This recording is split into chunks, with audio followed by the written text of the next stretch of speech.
Hi friends, welcome to Nandu vlogs. வாங்க, இது வந்து புதன்கிழமை காலையில் எடுத்துகிட்டு இருக்கிற வீடியோ.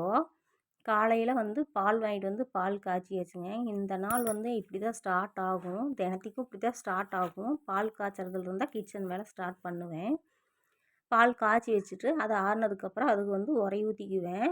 உரைய ஊற்றி வச்சுட்டு அப்புறம் நைட்டுக்கு நாளைக்கு சாப்பிட்றதுக்கு ஆயிக்கும். அதுக்காக அப்புறம் வந்து மீதி பால் இருக்கும் இல்லைங்களா, கொஞ்சம் பால் எடுத்து நாங்கள் டீ போட்டுக்குவோம். எனக்கும் என் ஹஸ்பண்டுக்கும் டீ போட்டுக்குவோம்.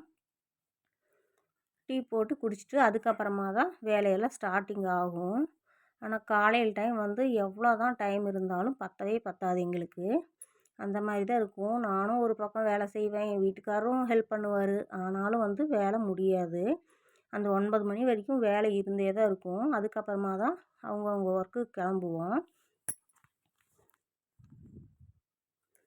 ஸ்ட்ராங்காக ஒரு டீ போட்டு குடிச்சிட்டு அதுக்கப்புறமா தான் எந்த வேலையானாலும் நான் ஸ்டார்ட் பண்ணுவேன். நீங்களாம் எப்படி பண்ணுறீங்க அப்படிங்கிறதையும் சொல்லுங்கள். ஃபஸ்ட்டு சமையல் வேலை நேரத்தில் எழுந்திரிச்சி முடிச்சுட்டு அதுக்கப்புறமா தான் டீ சாப்பிடுவீங்களா என்ன ஏதுங்கிறத சொல்லுங்கள். 2 டீ போட்டோம் ஃப்ரெண்ட்ஸ். போட்டுட்டு சரி அதுக்குள்ளார மிஷினில் கொஞ்சம் துணி போட்டுடலாம், துவைச்சிட்ருக்கட்டும் அப்படின்ட்டு துணியெல்லாம் போட்டுட்டேன். என் ஹஸ்பண்டு தண்ணியெல்லாம் எடுத்து ஊற்றிட்டு இருந்தார். இந்த வேலையை போட்டுட்டு அதுக்கப்புறமா நாங்கள் டீ குடிக்க உட்காந்துக்கிட்டோம். ரிலாக்ஸாக உட்காந்து டீ சாப்பிட்டு அதுக்கப்புறமா தான் இட்லி சுட ஆரம்பித்தேன். ஸ்நாக்ஸ் ஏதாச்சும் தொட்டுக்கிட்டு சாப்பிடுவோம். ஏன்னா புதன்கிழமை ஸ்நாக்ஸ் ஏதாச்சும் இருக்கும் எங்கள் வீட்டில் எப்போவுமே. வரிக்கி வாங்கிட்டு வந்திருந்தோம், அதை தான் தொட்டு சாப்பிட்லாம் அப்படின்ட்டு உட்காந்துட்டு இருந்தேன். மாவு வந்துங்க நேற்று நைட்டு வந்து நல்லா புளிச்சிருச்சு. வாங்கிட்டு அரைச்சிட்டு வந்தேன் மிஷினில் அரைச்சிட்டு வந்தது நல்லாவே புளிச்சிருச்சு. காலையிலேயே அரிசி ஊற போடுறதுனால நல்லா புளிச்சிருச்சு. மேகம் வந்து ரொம்ப பனிமூட்டமாக இருக்கிறதுனால கொஞ்சம் அப்பப்போ மழை பெய்யுது இல்லைங்களா, அதனால் வந்துட்டு புளிக்காத என்னமோன்ட்டு நான் நினச்சேன். ஆனால் பரவாயில்ல, நல்லாவே புளிச்சிருந்துச்சு. அதுக்கப்புறம் ஃப்ரிட்ஜில் எடுத்து நமக்கு தேவையான மாவெல்லாம் ஸ்டோர் பண்ணி வச்சுட்டேன். எங்கள் வீட்டு ஃப்ரிட்ஜ் இப்படி தான் இருக்கும், லைட் எரியாதுங்க. கொஞ்சம் கசகசன்னு தான் இருக்கும். இந்த மாதிரி தான் இருக்குங்க. சரின்ட்டு எல்லாம் எடுத்து வச்சுட்டு இந்த மீதி இருக்குது இல்லைங்களா மாவு, இட்லி போட தான் வச்சுருக்கிறேன். இட்லி துணியெல்லாம் போட்டுட்டு, நீங்கள் வந்து இட்லி துணி போட்டுட்டு சுடுவீங்களா இல்லை அப்படியே சுடுவீங்களா அப்படிங்கிறத கமெண்ட் பண்ணுங்கள். நான் வந்து இட்லி துணி போட்டு தான் சுடுவேன்.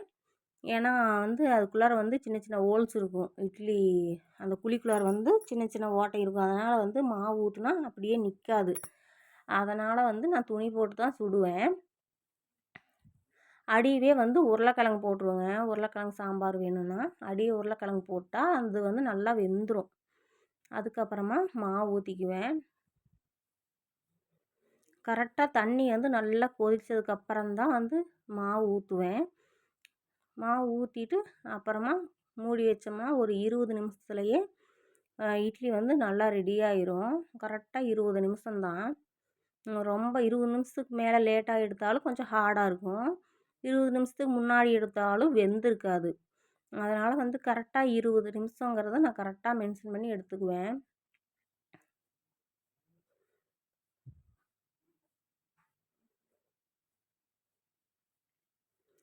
இது இட்லி ஊற்றுனது போக மீதி இருந்தால் அந்த மாவு வந்து நைட்டுக்கு நாங்கள் தோசை ஊற்றிக்குவோம்.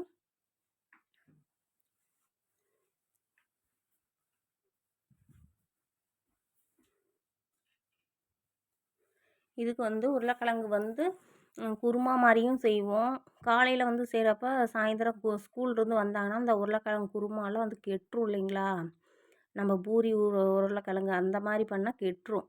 அதனால் வந்துட்டு நான் சாந்து அரைச்சி அதுக்கப்புறமா தான் செய்வேன் இதுக்கு குழம்பு. அப்போ தான் நல்லாயிருக்கும். சட்னி செய்ய வந்து நேரம் இல்லை, கரண்ட்டும் வேறு போய் போய் வந்ததுங்களா அந்த அன்னைக்கு, அதனால் வந்துட்டு செய்ய முடியல. சாம்பார் மட்டும் செஞ்சாவே போதுங்கிற மாதிரி செஞ்சுட்டேன். மாவெல்லாம் ஊற்றிட்டு அடுப்பை வந்து ஃபுல் ஃப்ளேமில் வச்சுட்டேன். நல்லா வேகமாக வச்சதுக்கப்புறம் ஒரு 20 நிமிஷத்துலேயே இட்லி வந்து ஆவி பறக்க சூடாக ரெடி ஆயிடுச்சு. இதுக்கப்புறமா வந்து நான் தண்ணி தெளித்து விட்டு அப்புறம் நான் இட்லி எடுக்கிறேன். அப்போ தான் வந்து இட்லி வந்து ஒட்டாத வரும். அதுக்காக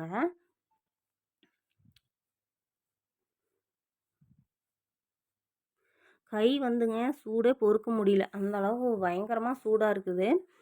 நம்ம அம்மாலாம் செய்கிறப்ப எப்படி தான் இவ்வளோ சூடாக எடுக்குதோ அம்மா அப்படிங்கிற மாதிரி இருக்கும்.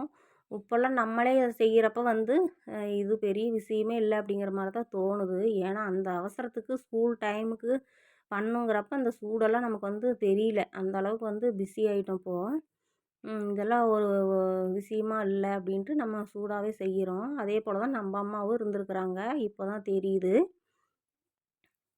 அடியை போட்டிருந்தோம் இல்லைங்களா உருளைக்கிழங்கு, அதுவும் வெந்துருச்சு. அதை எடுத்துட்டு தொல்லி உரித்து அதுக்கப்புறமா நம்ம சாம்பாரில் சேர்த்திக்க போகிறோம்.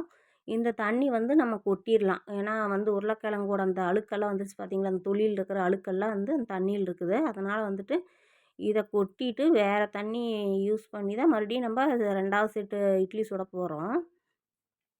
அடுத்தது வெங்காயம் எல்லாம் உரித்து வச்சுருக்குறேங்க. சின்ன வெங்காயம் ஒரு 3/4 பாகம், பெரிய வெங்காயம் ஒரு 1/4 பாகம் அந்த மாதிரி தான் நான் போடுவேன். ஏன்னா சாம்பாருக்கு அந்த மாதிரி போட்டால் நல்லாயிருக்கும்.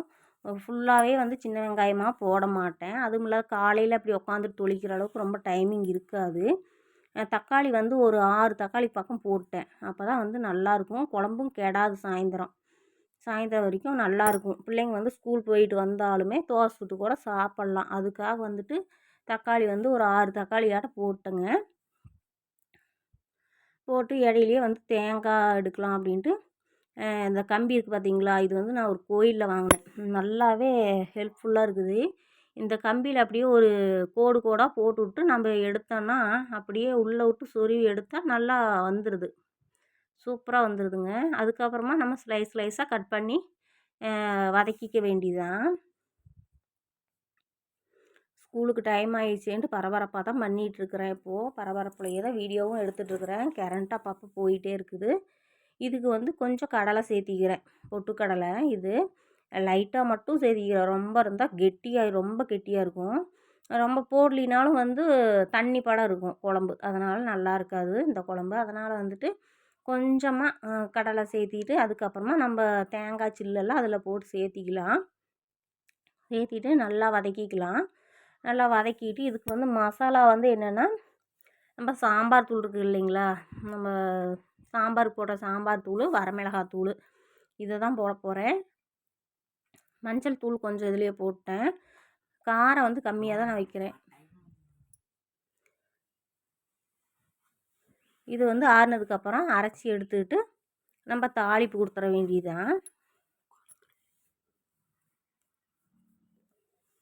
அரைச்சிட்ருக்குறேங்க. அப்பப்போ தம்பி எட்டி பார்த்துட்டே இருக்கிறான். ஸ்கூலுக்கு டைம் ஆயிடுச்சு அப்படின்னு சொல்லிட்டு. அது என்னமோ இட்லி சுடுற அன்றைக்கி ரொம்பவுமே லேட் ஆகுது. என்னன்னே தெரில. நம்ம தண்ணியும் வருதுங்களா அந்த டைமில், தண்ணியும் வருது, பாத்திரமும் விளக்கணும், சமையலும் பண்ணணும். அப்படிங்கிறப்ப எல்லா வேலையும் ஒன்று சேர்ந்துக்குது. செய்ய முடியல அந்த டைமில். அதனால தான் லேட் ஆயிடுது. அதுக்கப்புறம் தாளிப்பு கொடுத்துட்டேன். பெரிய வெங்காயம் ஒன்று கட் பண்ணி வச்சுருந்தேன். கருவேப்பிலை துளி போட்டுட்டு பெரிய வெங்காயம் கட் பண்ணி வச்சுருந்தேன். அவ்வளோதாங்க. 2 மிளகாய் மட்டும் நான் போட்டுக்கிட்டேன். 2 மிளகாய் போட்டுட்டு அதுக்கப்புறம் நம்ம அரைச்சி வச்ச சாந்து இதில் ஆட் பண்ணிக்க வேண்டியதான்.